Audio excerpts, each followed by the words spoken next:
가까이 오사 성을 보시고 우시며 이르시되 너도 오늘 평화에 관한 일을 알았더라면 좋을 뻔하였거니와 지금 내 눈에 떴도다.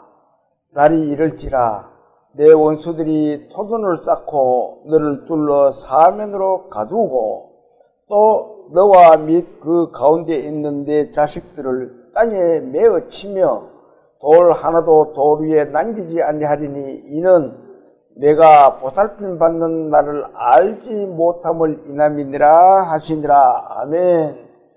기도드리겠습니다. 하나님 아버지, 저희들이 한 주 동안 각지에서 주님을 섬겨왔습니다. 오늘 한 자리에서 주님의 말씀을 듣고 주님께 예배를 올려드리려고 합니다. 부족한 저희들의 예배를 받으시고 저희들의 나라를 구원하여 주시옵소서. 주님, 이 나라가 지금 풍전등화 같은 어려운 위기에 놓여 주님의 손길로 이 나라를 구제해 주시고 혹여 이것이 주님의 뜻이라면 저희들이 주님의 말씀을 순종하고 따르겠습니다. 하지만 주님의 뜻이 아니라면 주님께서 이 나라를 구원하여 주시옵소서. 말씀을 예배를 드리는 시간입니다.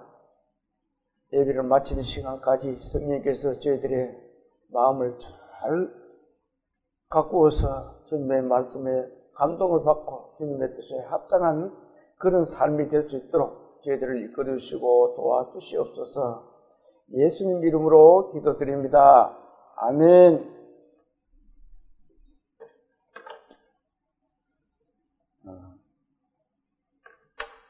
지난 15일은 정말 있어서는 안 될 역사의 길이 남을 현직 대통령을 체포하는 사건이 있었습니다. 그리고 오늘 새벽에는 또 구속까지 지키셨습니다. 우리는 성도들은 이런 일련의 일들을 보면은 이것이 하나님의 뜻인지 아니면은 마귀의 일인지 그걸 잘 분간해보는, 그리고 분간해서 하나님의 뜻이라면 저희들이 거슬릴 수가 없습니다. 그렇지 아니하면 우리는 하나님께 기도를 해야 됩니다. 오는 토요일부터 설 연휴가 길게 이어집니다. 참 세월이 많이 바뀌었습니다. 예전 같으면 설날 대목이라고 모두 바쁜 걸음을 하고 또 타향에 나와 있는 사람들은 또 어린아이들은 마음들이 설레가지고 고향 찾아간다고 다 마음들이 들떠있는 그런 시간들입니다. 근데 요즘은 어때요? 모든 교통수단과 통신수단이 잘 돼 있어가지고 뭐 전화로 그냥 하면은 서로의 안부를 알게 되고 또 음성도 듣고 또 화상으로도 볼 수도 있고 그런 시대에 삽니다. 그런가 하면은 또 전국 어디서라도 하루 생활권에 들어있습니다. 꼭 가야 될 일이 있으면은, 볼 일이 있으면은, 아침 일찍 나가면은 하루에 볼일을 보고 다녀올 수도 있습니다. 참 많이 편리한 그런 시대에 우리가 살고 있습니다. 그런데 이렇게 꼭 편리한 것이 우리 인간들에게 도움이 되느냐 하는 것은 우리 성도들은 한번 생각해 볼 필요성이 있습니다. 왜 그러냐면은 오랜만에 만나야 반갑고 정적하고 이래 하는데 자주 전화도 보고 얼굴도 보고 전화도 하고 얼굴도 보고 또 보고 싶으면 차 타고 와서 또 보고 이렇게 하다 보니까 사람들의 그 마음에 감정이 둔화됩니다. 그런가 하면은 또 한 번 오래간만에 만나야 반갑고 좋고 사람스럽고 이런데 자주 만나면은 그 사랑도 둔화가 됩니다. 꼭 모든 것이 편리한 것이 좋은 것은 우리 인간관계에서는 아님을 볼 수도 있습니다. 오늘은 지난주에 이어서 말씀을 전하려고 합니다. 지난주의 말씀이 예수님께서 나귀 새끼를 타고 예루살렘을 올라가는 그런 말씀드렸습니다. 예수님이 예루살렘에 나귀를 타고 올라가실 그때에 많은 사람들이 예수님이 왕으로 이제 예루살렘 성에 입성을 하시는구나 이렇게 생각하면서 호산나 찬송하리로다 하늘에서는 영광이요 이렇게 막 예수님을 찬양을 합니다. 그러니까 거기에 보던 바리새인들이 이 마귀 같은 바리새인들이 제자들에게 예수님에게 이렇게 얘기합니다. 당신의 제자들 좀 조용하게 하세요. 이렇게 말씀을 하니까 예수님이 어떻게 말씀하세요? 40절 같이 한번 읽어봅니다. 40절. 자, 시작. 대답하여 이르시되 내가 너희에게 말하노니 만일 이 사람들이 침묵하면은 돌들이 소리지르라 하시니라. 여기까지가 지난주에 우리가 공부를 했던 말씀입니다. 자.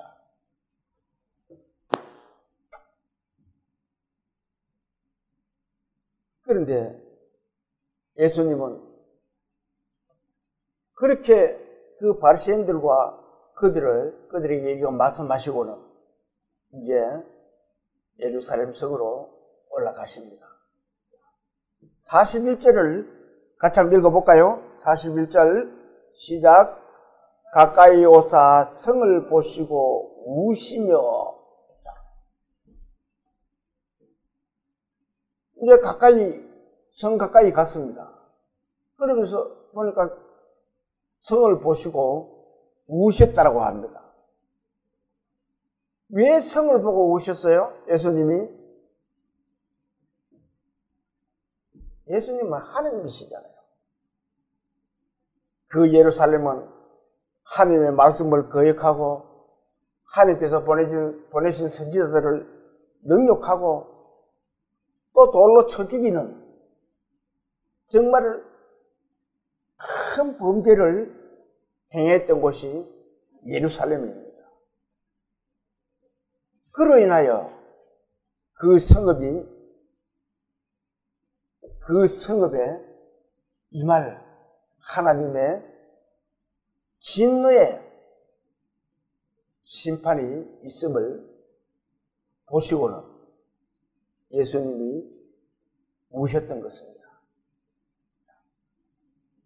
이 눈물의 의미는, 예수님의 눈물의 의미는 그 예루살렘은 물론 하고 또 온 세상 모든 피조물의 고난까지도 생각하면서 우시는 하나님의 사랑의 눈물이라고도 볼 수가 있습니다. 이들만 나를 모르느냐? 이들만 하나님을 모르느냐? 이 세상에는 하나님을 모르는 사람들이 얼마나 많은가? 예수님의 그 눈물 속에는 지금 이 세상을 바라보고도 우시고 계시는 것입니다. 자, 본문 41절, 42절을 같이 다시 읽어봅니다. 41절부터 시작. 가까이 오사 성을 보시고 우시며 이르시되 너도 오늘 평화에 관한 일을 알았더라면 좋을 뻔하였거니와 지금 내 눈에 어떻다고요? 숨겨졌다. 예루살렘 성은 평화의 성입니다. 살렘 이래잖아요. 살렘. 평화, 화평, 뭐 이런 뜻입니다. 예수님이 성에 입성하시는 그것은 평화와 화평을 주려고 올라가시는 겁니다. 그런데 이스라엘은 그 성에서 하나님을 배척하고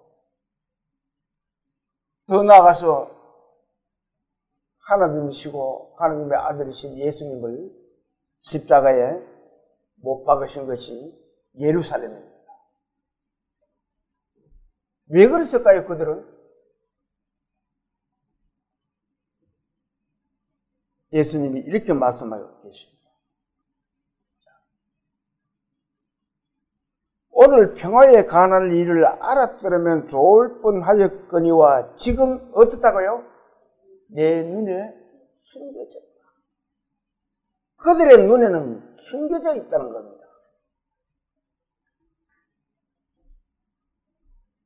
하나님은 온 세상 만물을 지으셨습니다. 지금 우리가 사는 이 땅도 지으셨고 지금 우리가 사는 이 땅의 백성들도 하나님이 지금 먹이고 기르고 있습니다. 그런데 그런 것을 사람들이 모르고 있다는 거예요. 숨겨져 있다는 겁니다. 그래서 저는 조용히 기도를 합니다. 하나님 아버지, 이 우리나라에 일어나는 모든 일들이 하나님의 뜻이옵니까? 아니라면 이 나라에 주님의 백성이 얼마나 많이 살고 있습니까? 그 백성들을 위해서 하나님 도와주십시오 하는 그런 기도를 합니다.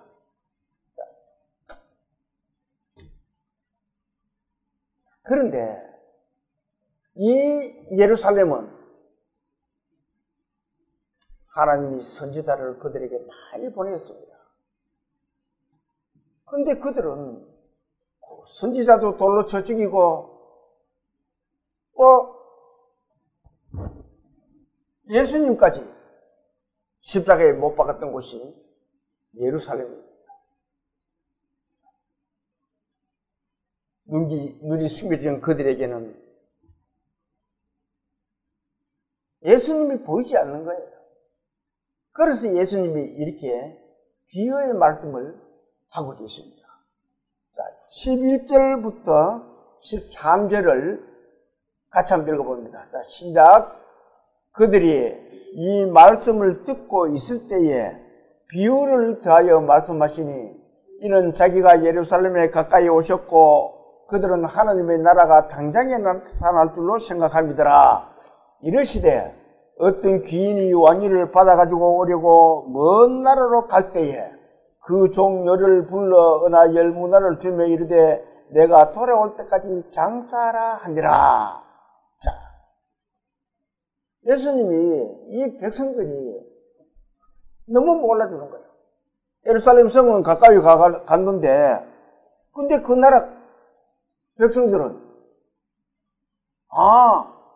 이제는 하나님의 나라가 이제 당장히 이루어질 것이다. 예수님만 예루살렘에 올라가면은 이 나라는 그저 평화밖에 없어.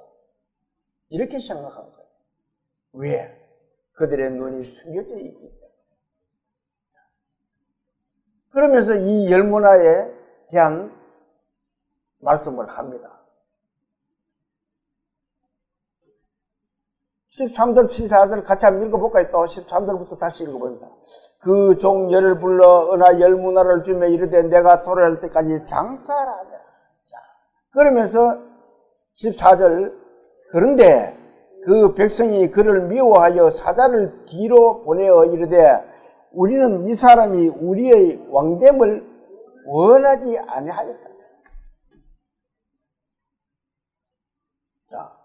왕권을 받으러 가면서 열 문화를 주고 갔는데 그 나라 백성들은 어떻게 해요? 그를 미워해요. 예수님을 미워. 하나님의 아들이 이 세상에 오면 안 된다는 거예요. 왜 그래요? 이 세상은 마귀의 소굴에 빠져 있습니다. 공중의 권세 잡은 자들에게 붙잡혀 있어요. 그렇기 때문에 그들은 하나님을 볼 수가 없는 겁니다. 요즘 사람들은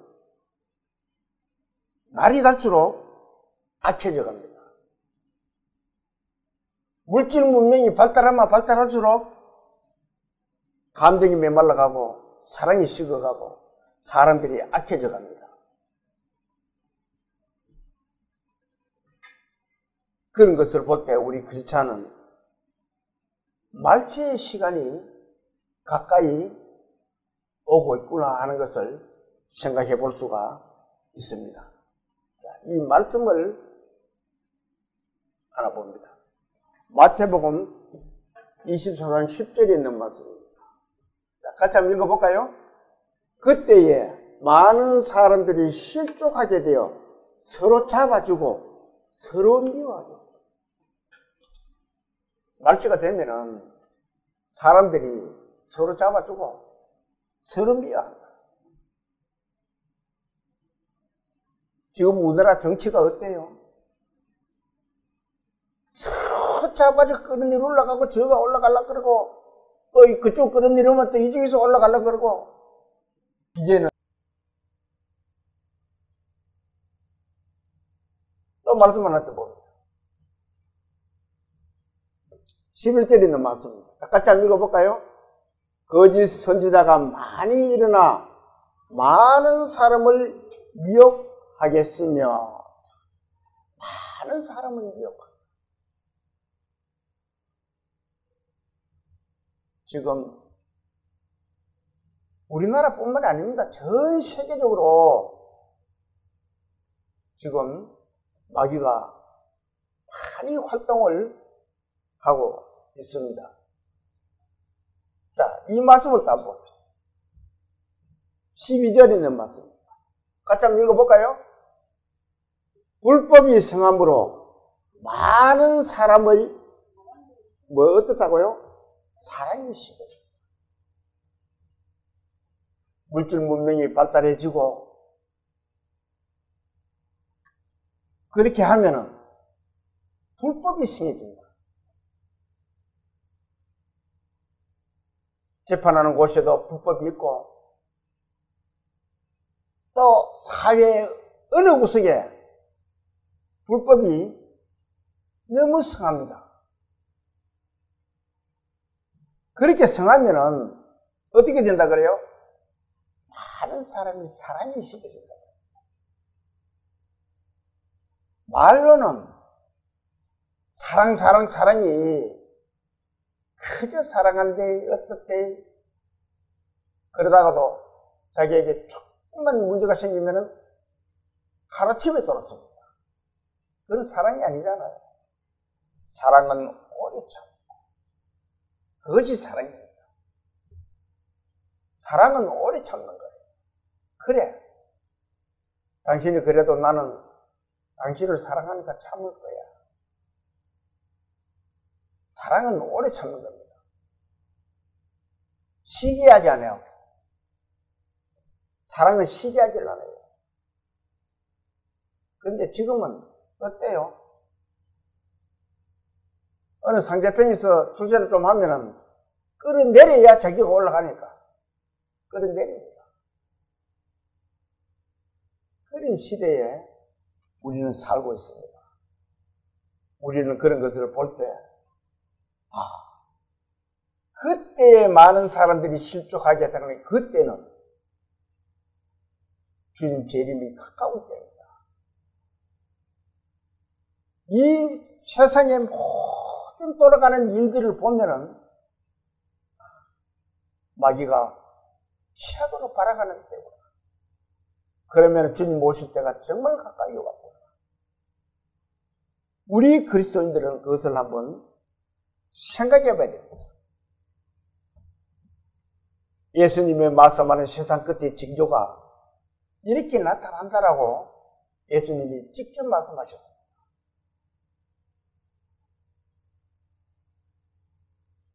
사도 바울은 말세에 대하여 이렇게 기록을 하고 있습니다.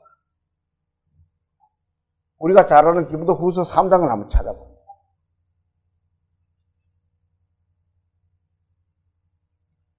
344페이지입니다.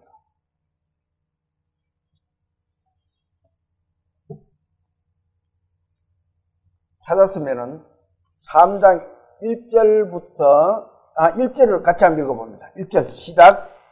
너는 이것을 알라. 말세에 고통하는 때가 이르러. 자, 너는 이것을 알라. 말세에 고통하는 때가 있다. 자, 3절 4절을 또 같이 읽어봅니다. 2절부터 3절까지를 같이 한번 읽어봅니다. 시작. 사람들이 자기를 사랑하며 돈을 사랑하며 자랑하며 교만하며 비방하며 부모를 거역하며 감사하지 않으며 거룩하지 않으며 무정하며 원통함을 풀지 않으며 모함하며 절제하지 못하며 사나우며 선한 것을 좋아하지 아니하며. 자, 말세가 되면은 사람들이 자기를 사랑한다. 자기가 최고예요. 부모 형제도 없어. 그러니까 돈을 사랑하고 자기를 사랑하고 돈을 사랑하고 부모를 거역하고. 지금 그런 시대에 우리는 살고 있습니다. 그러면서 선을 좋아하지 아니한다. 어떤 것이 선이고 어떤 것이 악인지를 사람들이 이제는 분별력도 희미해졌어요. 악이 선이지 선이 악인지 그것도 모르고 살고 있는 것 같아요. 그러면서 4절 똑같이 한번 읽어볼까요? 4절.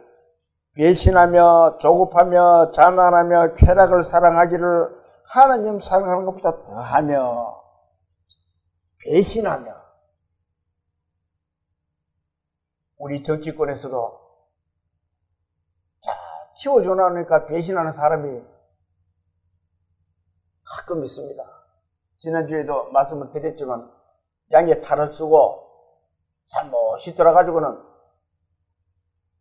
거머리같이 붙어가지고는 피를 빨아먹다가 저한테 조금 유리하는 어떤 일들이 생기면은 금방 배신해버립니다. 아, 내가 이때는 배신해야 돼.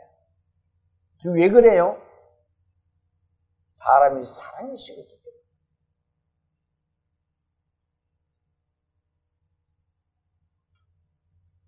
그런데 우리 그리스도인들은 그러면 안 된다는 겁니다. 자, 5절을 같이 한번 읽어볼까요? 5절 시작.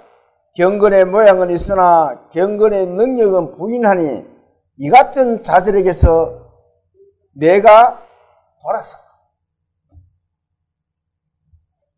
우리 성도들은 이런 자들하고는 같이 어울리지 말라는 거예요.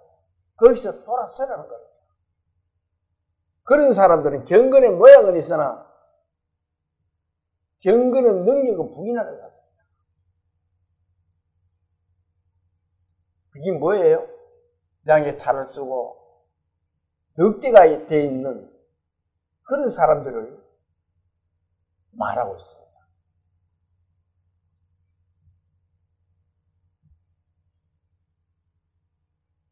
우리는 사람들이 참 마음들이 요즘 우리는 그렇게 말하잖아요. 아, 요즘 사람들은 마음들이 메말라가고 각박해져 가는 것을 우리가 본다. 이렇게 말들을 가끔 합니다. 맞아요. 사람들이 마음들이 메말라가고 있습니다. 그런가 하면은 각박하여져 가고 있어요.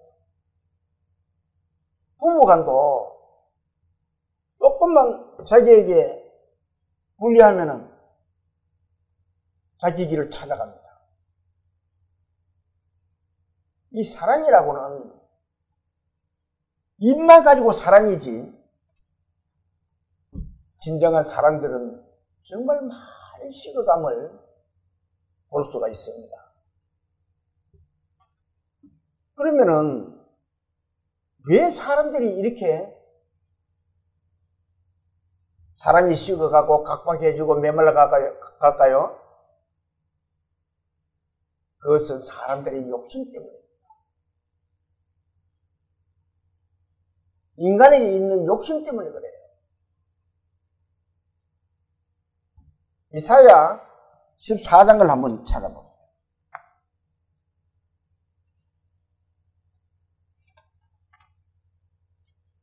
(984페이지)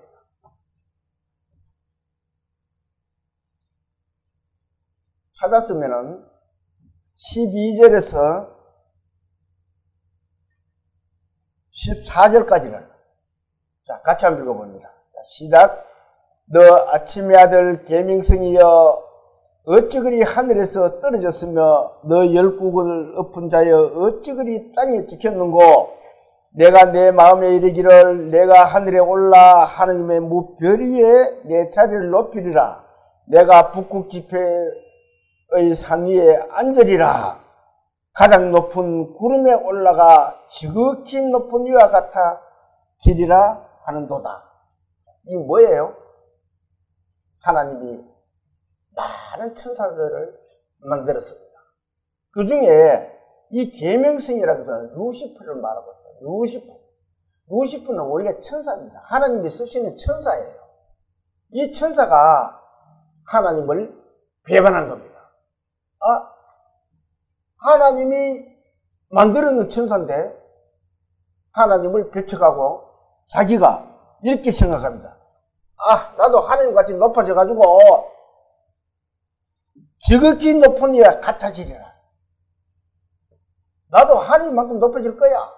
그게 뭐예요? 욕심 때문입니다.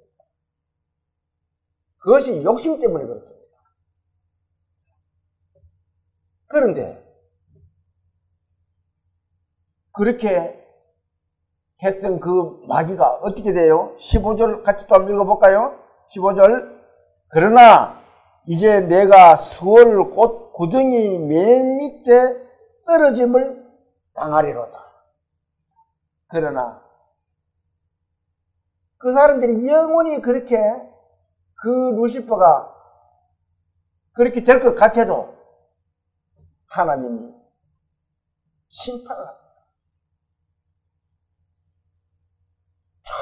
수월 제일 밑에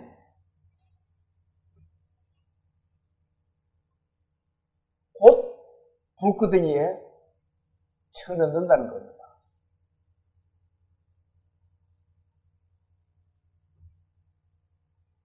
이 마귀는 이 땅에 떨어져서 제일 먼저 아담을 넘어뜨립니다. 그리고 인간 세계에서 하나님의 질서를 파괴를 합니다. 지금 이 교회 안에서도 이 마귀는 활동을 하고 있습니다. 이 욕심이라는 것은 하나님은 이렇게 말씀하고 있습니다. 자, 마가복음 4장 19절에 있는 말씀입니다. 같이 한번 읽어볼까요? 세상의 염려와 재리의 유혹과 기타 욕심이 들어와 말씀을 막아 결실치 못하겠다. 이 욕심이라는 것은 사람들 마음에 들어가지고 욕심이 생기는 것은 마귀의 종로로 사는 겁니다. 그 욕심이 그리스도인 안에도 들어와 있습니다. 교회 안에도 들어와 있어요. 어떤 것이 하나님의 뜻에 부합하는 일이고 또 하나님의 뜻에 맞는 믿음의 생활인지를 사람들은 분별력이 없습니다. 왜 그래요? 하나님의 그 사랑을, 눈물의 사랑을 사람들이 보지를 못하고 있어요. 그것이 숨겨져 있기 때문에 그렇습니다. 자, 이 말씀을 다 봅니다. 야고보서 1장 14절에 있는 말씀입니다. 같이 다 읽어볼까요? 오직 각 사람이 시험을 받는 것은 자기 뭐라고요? 욕심에 끌려 미혹됨이니 욕심 때문에 그렇다. 권력도 뭐도 처음부터 자기 욕심 때문에 그렇다.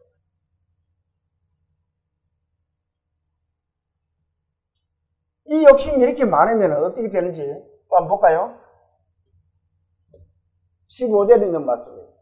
같이 또 한번 읽어봅니다. 욕심이 잉태한 즉 죄를 낳고 죄가 장성한 즉 어떻게 돼요? 그 욕심의 끝은 죽음입니다. 이 루시퍼가 계명성이 하나님을 배척하고 나도 하나님같이 올라가겠다는 욕심을 부리다가 지옥 끝에까지 떨어지잖아요. 여기에 대한 사망은 지옥이라는 얘기예요.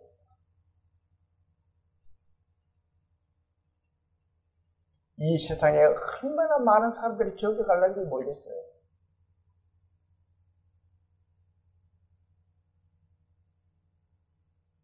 이제는 그 지옥의 이야기를 해줘도, 불구덩이에 대한 이야기를 해줘도 마음이 덤덤합니다. 지옥 어디 있어? 이 세상이 최고지. 지금 주님의 그 심판날이 멀지 않았음을 우리는 볼 수가 있습니다. 왜 그러냐면 세상 돌아가는 징조를 보면 우리 믿음의 그리스도인들은 주님 오실 때가 다 되어가는구나 이렇게 분별할 수가 있어야 돼요. 그러면 우리는 어떻게 살아야 되겠다.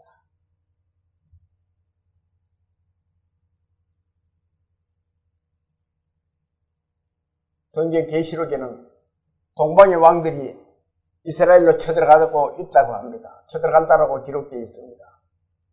혹시 거기에 우리 대한민국도 같이 가는 게 아니냐? 그렇게 되려 그러면 우리도 공수 하나가 돼야 됩니다.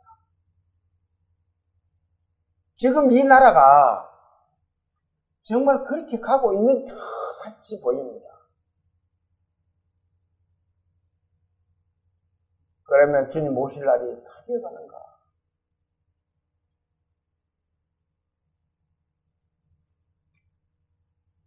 저는 얼마 전부터 이 나라에 되어가는 것을 보고 참 잠은 안 오고 그 생각을 많이 했습니다. 성경을 보다가. 그래도 아직까지 저에게는 뭐 뚜렷한 대답은 아직까지 할 수 없는 제 나름대로의 생각에 주님 오실 날이 다 되어가는가? 그렇다면은 나는 어떤 삶을 살아야 되는가? 하는 그런 생각들을 많이 해지는 그런 날들이 요즘 지나가고 있습니다. 인간의 욕심 중에서는요, 어떤 욕심이 제일 큰 줄 알아요? 권력욕이 가장 큽니다. 요즘 우리 사극을 가끔 한 번씩 봅니다. 거기 보면은요, 이 권력에는 부자지간도 없어요. 부모간도 없습니다.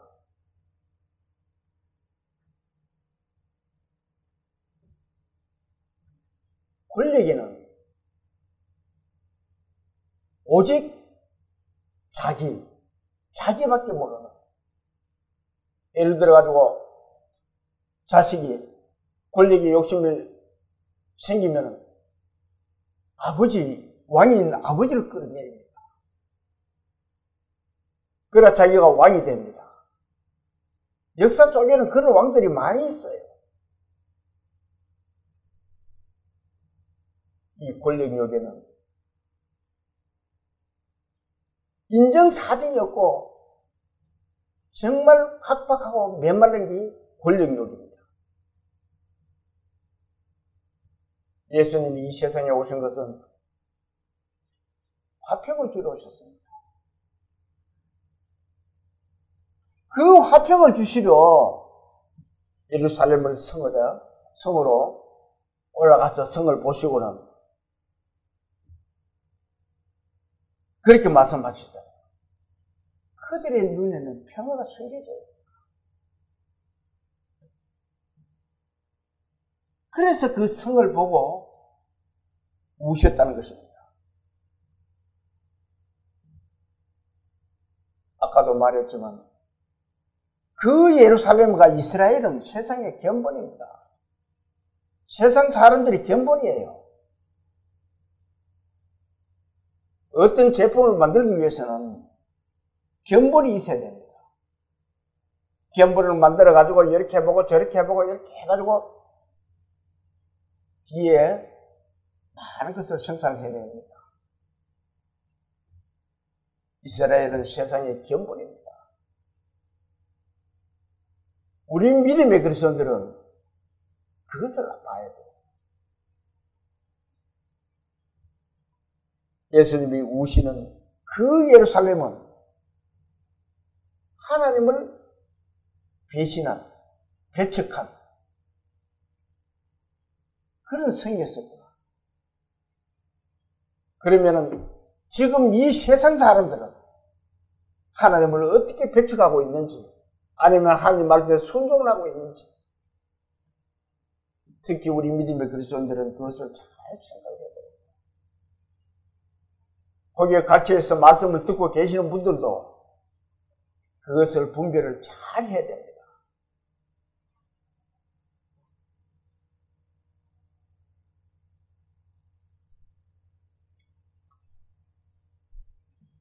자, 본문 다시 42절에서 43절을 똑같이 한번 읽어봅니다. 시작. 이르시되 너도 오늘 평화에 관한 일을 알았다면 조분하였거니와 지금 내 눈에 숨겨졌도다. 날이 이를지라 내 원수들이 토둔을 쌓고 너를 둘러 사면으로 가두고. 날이 이를지라. 이 날이 언제예요? 예루살렘에 폐망하는 날입니다.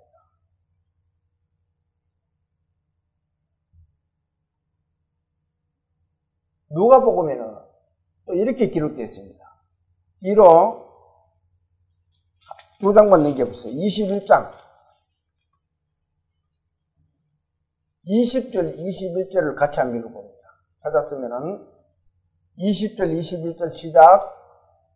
너희가 예루살렘의 군대들에게 에워싸이는 것을 보거든 그 멸망이 가까운 줄 알라. 그때 유대에 있는 자들은 산으로 도망갈 것이며 성내에 있는 자들은 나갈 것이며 촌에 있는 자들은 그리로 들어가지 말지어다. 예루살렘이 군대들에게 에워싸움을 당한다.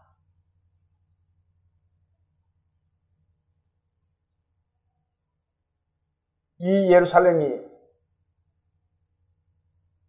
AD 70년에 예수님이 말씀하신 그 예언이 이루어졌습니다. 성취가 되었어요. 토도를 쌓고 예루살렘 전체를 토도를 쌓아가지고 그 안에 사람들을 다 죽게 만들었던 겁니다. 자, 이 그림을 한번 볼까요? 이거는 뭐 그냥 그리는 그림인데 이 예루살렘입니다. 이 예루살렘 성 자체를 둘러가면서 토도를 쌓았다. 왜?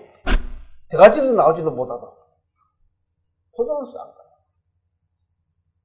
그러니까 그 안에 있는 사람들은 우리가 흔히 도관에 든 쥐다 이렇게 말을 많이 하잖아요. 들어가고 나오지를 못하니까 어떻게 돼요? 나중에 가서는 먹을 것도 없고 심지어는 자기 자식을 잡아먹는 그런 일이 있었던 곳이 예루살렘입니다. 또 그림을 한번 펴볼까요? 이거는 마사다입니다. 마사다의 요새인데 저도 이거는 가보지는 못했습니다. 언제 예루살렘에 가면은 한번 가보고 싶은 곳이에요. 이 유대인들이 이스라엘이 예루살렘 멸망할 때 피해가지고 여기 들어갔어요. 여기는 천년의 요새입니다. 도저히 접근할 수가 없는 곳이에요. 그런데 여기도 이렇게 토성을 쌓아가지고 군인들이 들어가서 들어가기 전에 물론 다 죽었습니다. 자기네들이 자살하게 다 죽었어요. 그 안에 있는 사람들은 다 죽었습니다. 한 사람도 다른 사람이 다 죽었어요. 그러니까 이렇게 가해서 뺑 둘러싸가지고 하니까 살 방법이 없는 거예요. 예수님이 미리 그것을 예언을 해놓으셨다는 겁니다.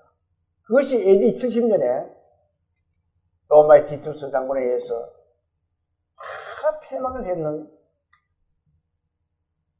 것이 이 예루살렘입니다. 그 당시에 이 역사학자들이 말을 들어보면은 그 당시에 이 유월절을 맞이해가지고 전국 각지에서 약 100만이 넘는 사람들이 그 속에 예루살렘 성에 있었다는 겁니다.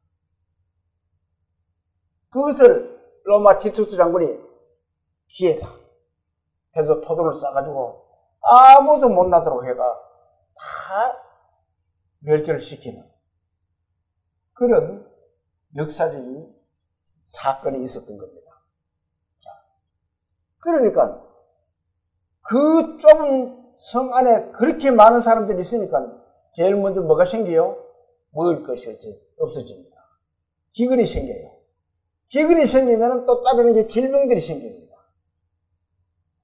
그래가지고 호수히 죽어가고 나중에서는 자기 아들과 딸을 잡아먹는 그런 사건들이 있었습니다. 자, 이 또 그림을 한번 봅니다. 이것이 로마 티투스 장군의 개선문입니다. 예루살렘을 멸망시키고 이 개선 장군 개선해서 로마에서 개선문을 세워준 거예요. 거기 그림을 보면은 이게 잘 보입니까? 이런 그림들이 조각이 되어 있습니다. 저 문에. 이게 뭐냐니까 이게 뭐예요? 7 촛대입니다. 성전의 7 촛대. 성전까지 완전히 파괴를 했다는 거예요. 성전 안에 있는 기물들을 이렇게 메고 지금 갔다는 이야기입니다. 로마. 다 파괴시키고. 그것을 이 AD 70년에 있었던 그 개선문에 이렇게 조각을 해놓고 있었습니다. 이 내용들은 예루살렘만 그랬지. 제가 뭐라 그랬어요? 예루살렘은 견본디라 그랬잖아요. 전부 그런 것이 아니라는 거예요.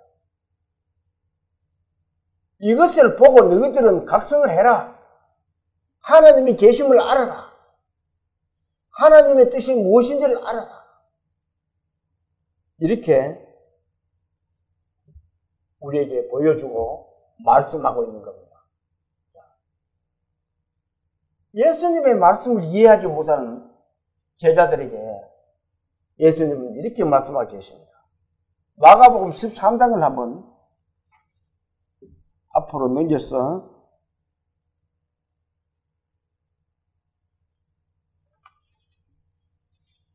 마가복음 13장 자 1절을 한번 볼까요? 1절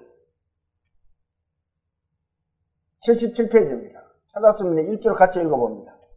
예수께서 성전에서 나가실 때에 제자 중 하나가 이르되 선생님이여 보소서 이 돌들이 어떠하며 건물들이 어떠하나이까. 자, 예수님한테 선생님이여 이 돌이 얼마나 멋집니까? 이 건물은 또 어떻습니까? 이 좋은 돌로 지어놓은 이 건물은 또 어떻습니까? 이렇게 예수님에게 말을 합니다. 그리고 예수님이 뭐라고 말씀하세요? 자, 2절 또 같이 한번 읽어볼까요? 2절 예수께서 이르시되 내가 이 큰 건물들을 보느냐? 돌 하나도 돌 위에 남지 않고 다 무너뜨려. 돌 하나도 돌 위에 남지 않고 다 무너뜨려. 자, 이 또 그림을 한번 봅니다. 실제로 뭐 이런지 안 이런지는 저는 잘 모릅니다. 이 그림을 제가 어제 빌려왔을 뿐입니다. 이렇게 돌 위에 돌 하나도 다 무너뜨리겠다. 심지어 이런 말이 있습니다. 이 거룩하게 짓기 위해서 돌쇠에다가 금을 깔고 얹고 금을 깔고 얹고 이랬다는 말들도 있습니다. 저는 확실히 뭐 거기까지 잘 모르겠는데 그래서 그들이 로마 군인들이 다 뒤져가지고 금을 가져가려고 돌 하나도 돌에 남기지 않고 다 무너뜨렸다는 그런 말도 있습니다. 예수님의 말씀대로 이 성은 돌 위에 돌 하나도 없이 다 무너뜨려졌다.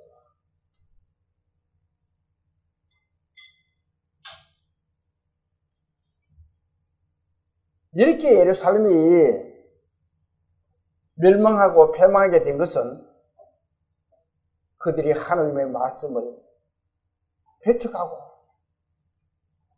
또 하나님을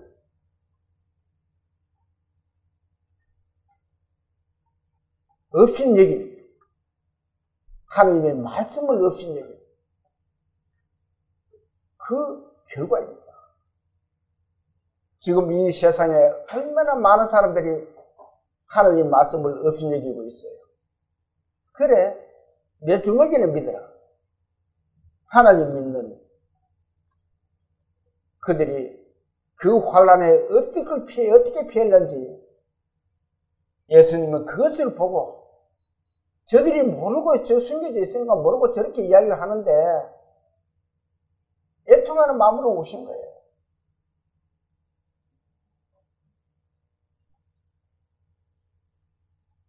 성경의 말씀은 현재 살아가는 우리 믿음의 자녀들에게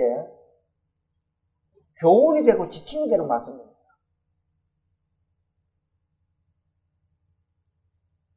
하나님의 은혜의 말씀은 우리에게 이 세상을 분별을 하라고 경종을 울리는 그런 말씀입니다. 경종이라는 것은 경고의 종입니다. 경고의 말씀이라는 거예요. 자, 다시 본문 43절, 44절을 똑같이 읽어봅니다. 자, 시작. 날이 이를지라 내 원수들이 토도를 쌓고 너를 둘러 사면으로 가두고 또 너와 그 가운데 있는 내 자식들을 땅에 매어 치매어 돌 하나도 돌에 남기지 아니하리니 이는 내가 보살핌 받는 날을 알지 못함을 인함이라 하시니라. 너와 및 그 가운데 있는 내 자식들을 어떻게 해요? 매어 친다. 메어치는 게 어떻게 메어치는 거예요? 그리고 땅바닥에 돌로 이들이 가지고 죽인다는 겁니다. 얼마나 무서운 말이에요.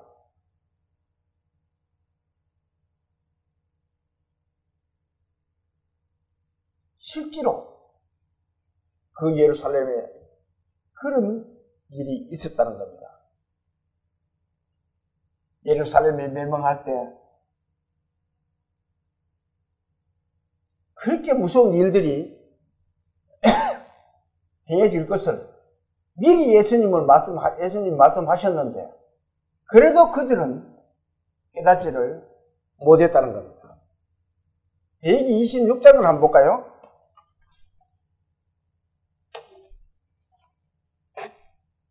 (187페이지입니다)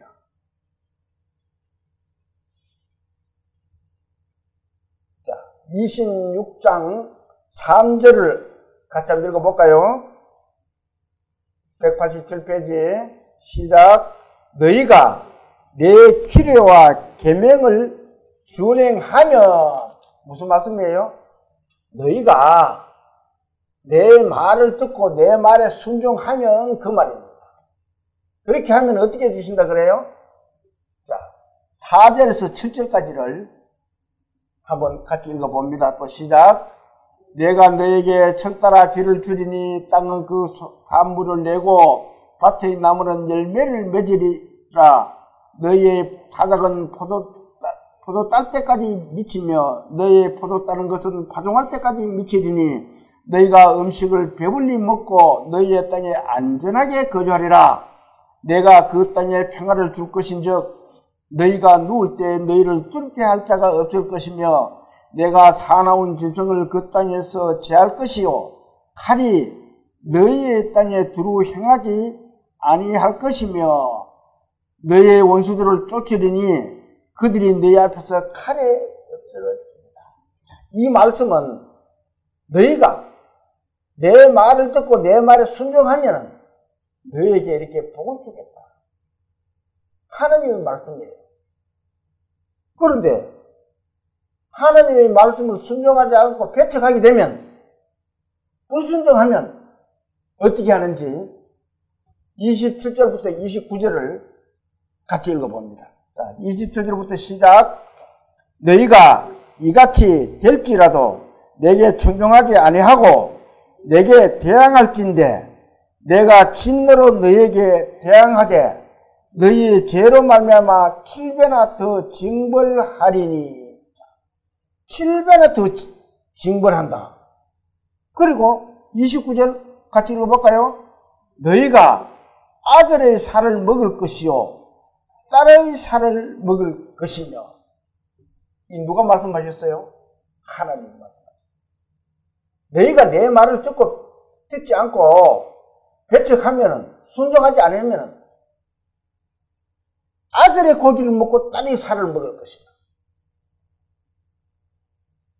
실제로 이 예루살렘이 포위당했을 때 어디서 고기 굽는 냄새가 납니다. 그래서 가보니까 아들을 잡아가지고 굽고 있는 거예요. 먹을 게 없으니까. 그래가지고 같이 막 빼서 먹고 그렇게 합니다. 그러면서 또 내일은 뭘 먹을까?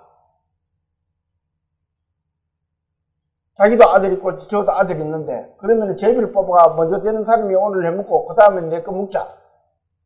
그렇게 했던 곳이 예루살렘입니다. 이 하나님의 말씀이 조금 더 거짓되지를 않았어요.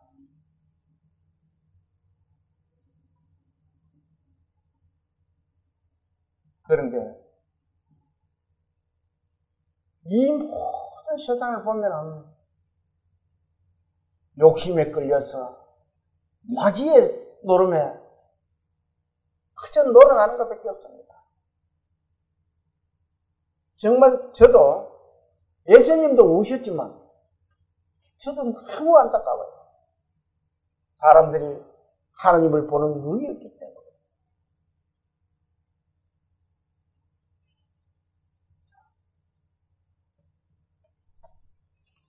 이렇게 경고의 말씀을 했는데도 예루살렘은 눈이 숨겨져 있었어요.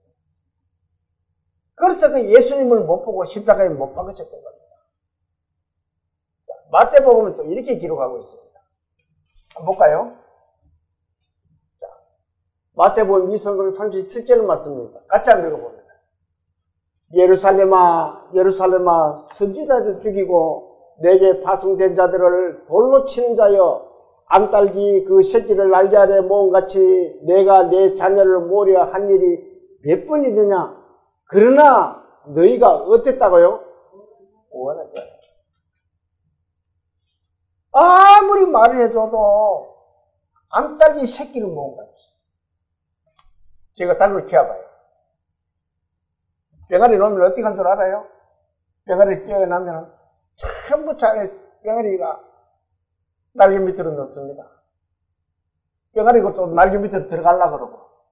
그런데 하나님이 예루살렘을 보호하려고 아무리 날개 밑으로 들어오려고 해도 안 들어온다는 겁니다.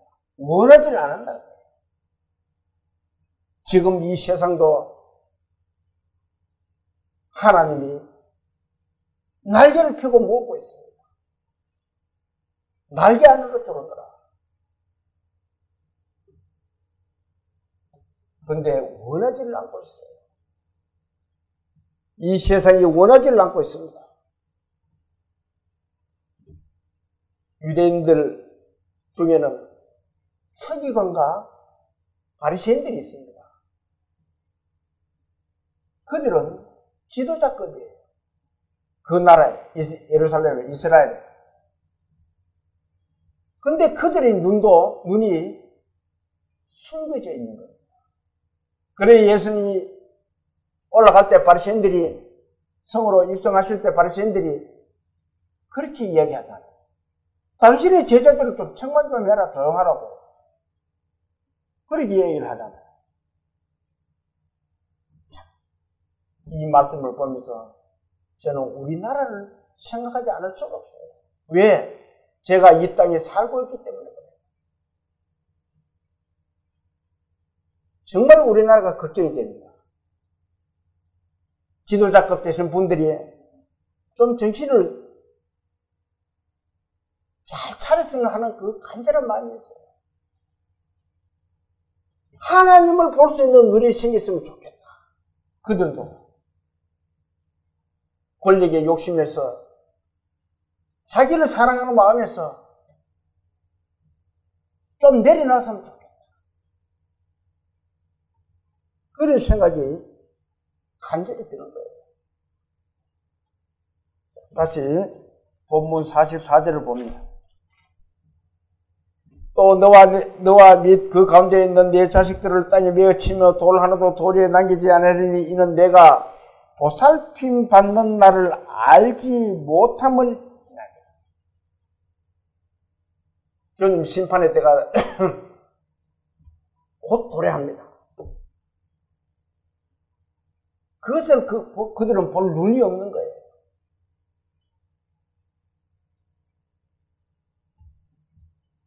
이 말씀은 물론 예루살렘과 성전이 황폐되는 모습을 묘사한 것이지만 그것은 견본이라 그랬잖아요. 이 세상에 있는 모든 피조물들도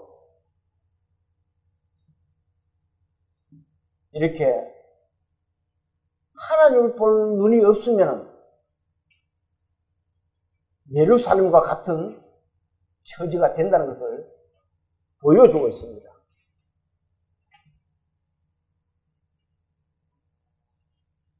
그 당시에 이 예루살렘이라는 것은, 예루살렘 성이라는 것은 정말 웅장하고 화려한 건축 양식이었습니다. 그래서 유대인들은 예루살렘 성에 가면은 자부심을 느끼는 거예요. 우리가 이런 성전을 우리가 가지고 있다. 그래서 예수님은 뭐라 그래요? 돌 위에 돌 하나도 남기지 않고 다 물어버린다 그러잖아요. 예루살렘이 함락될 때 그 성과 성전은 완전히 파괴되었습니다. 미가 선지자는 이렇게 기록하고 있어요. 자, 이 말씀을 한번 볼까요? 같이 한번 읽어봅니다. 시작. 이러므로 너희로 인하여 시온은 박갈이 가품을 당하고 예루살렘은 무더기가 되고 성전의 산은 숯불이 높은 곳과 같다. 예루살렘은 밭에 갈면 어떻게 돼요? 뭐가 있어요, 갈마? 파괴된다는 겁니다. 숯불이 높은 곳과 같다. 불이 꽉 쌓여져가지고 사람이 살 수 없는 곳과 같이 된다는 겁니다.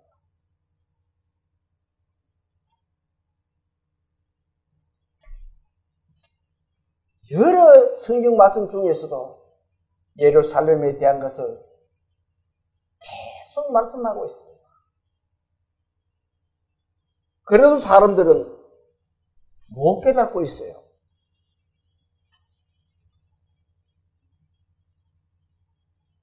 그때 성을 보시고 우시던 예수님은 지금도 이 땅을 보시고 우시고 계십니다. 저 많은 주님의 백성들과 저 많은 사람들을 어떻게 합니까? 예수님을 애통해 하시고 우시고 계세요. 지금 우리나라는 대통령도 공식이고 총리도 공식이고 정말 안타깝게 그지없는 나라가 되었습니다. 우리 성도들은 이 나라가 안정된 나라가 될 수 있도록 하나님께 간구를 해야 됩니다. 이 나라의 위기를 위하여 하나님께 간구하는, 정말 주님의 백성을 위해서 하나님께 간구하는 저와 여러분들이 다 되시기를 소망하면서 오늘 오전 예배를 마치겠습니다. 자, 기도 드릴게요. 사랑과 은혜 크신 하나님 아버지, 이 나라를 지켜주시옵소서. 이 나라에 주님의 백성이 살고 있는 나라입니다. 소돔과 고모라는 의인 10명만 있어도 멸망하지 않는다고 했습니다. 주님, 이 나라에 주님의 백성이 얼마나 많이 살고 있습니까? 도와주시옵소서. 그리고 모두 눈을 뜰 수 있도록 도와주시옵소서. 주님을 알고 주님을 바라볼 수 있는 눈이 뜰 수 있도록 주님, 이 나라를 지켜주시고 도와주시옵소서. 각지에서 말씀을 듣고 계시는 모든 가정에도 주님의 큰 사랑으로 화목과 평과 평안을 누릴 수 있고 참된 가정들 다 될 수 있도록, 또 이 시대를 분별하는 가정들이 될 수 있도록 주님, 그 가정에 은혜 베풀어 주시옵소서. 그리고 저희들이 어느 곳에 가 있든지 주님의 말씀을 가까이 하고 사랑하는, 정말 주님의 말씀에 뜻에 순종하는 그런 우리 믿음의 성도들 다 될 수 있도록 도와주실 것을 부탁드리며 우리를 구원하신 예수님 이름으로 감사하며 기도 올립니다. 아멘.